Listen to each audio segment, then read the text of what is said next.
এই মুহূর্তে সবচেয়ে বড় খবর উঠে এসেছে হুগলি শ্রীরামপুরের মিল্কি বাদামতলা এলাকা থেকে। আই লাভ মোহাম্মদ লেখা পোস্টার ছেঁড়াকে কেন্দ্র করে তীব্র উত্তেজনা হুগলি শ্রীরামপুরের মিল্কি বাদামতলা এলাকায়। দর্শক, আপনাদেরকে জানাবো ঘটনা সিসিটিভি ফুটেজ প্রকাশ্যে আসতে ইতিমধ্যে সমাজ মাধ্যমে ভাইরাল হয়েছে সেই ভিডিও, যেখানে দেখা যাচ্ছে একদল যুবক রাতের অন্ধকারে আই লাভ মোহাম্মদ লেখা একটি পোস্টারকে উপর থেকে ছিঁড়ে নামিয়ে দিচ্ছে।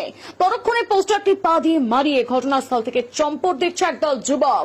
সিসিটিভি ফুটেজ প্রকাশ্যে আসতে ঘটনায় তীব্র চাঞ্চল্য ছড়িয়েছে হুগলি শ্রীরামপুরের মিল্কি বাদামতলা এলাকায়। উত্তেজনা ছড়িয়েছে গোটা এলাকা জুড়ে। ঘটনাস্থলে ইতিমধ্যে পৌঁছেছে পুলিশ। পরিস্থিতি নিয়ন্ত্রণে আনতে উত্তেজিত জনতার সঙ্গে কথা বলছে পুলিশ আধিকারিকরা। দেখুন বিস্তারিত নিউজ ব্লগের পর্দায়।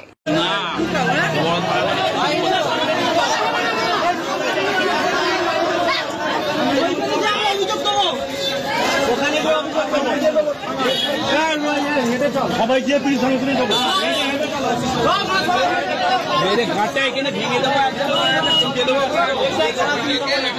মিল্কি বাদামতলা গ্রামের একটি আই লাভ মোহাম্মদের ব্যানার লাগানো ছিল, যে গতকাল রাত্রে কিছু দুষ্কৃতীরা এসে সেটাকে ছিঁড়ে দিয়ে চলে গেছে, যার প্রতিবাদে আমরা পিয়ারাপুর ফাঁড়িকে ঘেরাও করেছি এবং লিগাল অ্যাকশন নেওয়ার জন্য পিটিশন জমা দিয়েছি। আর প্রপার গেটে লাগানো ছিল মিল্কি বাদামতলা, হ্যাঁ এমনি রাস্তার গেট, সেই গেটে লাগানো ছিল। গত 23 তারিখ রাত্রিরে লাগানো হয়েছে।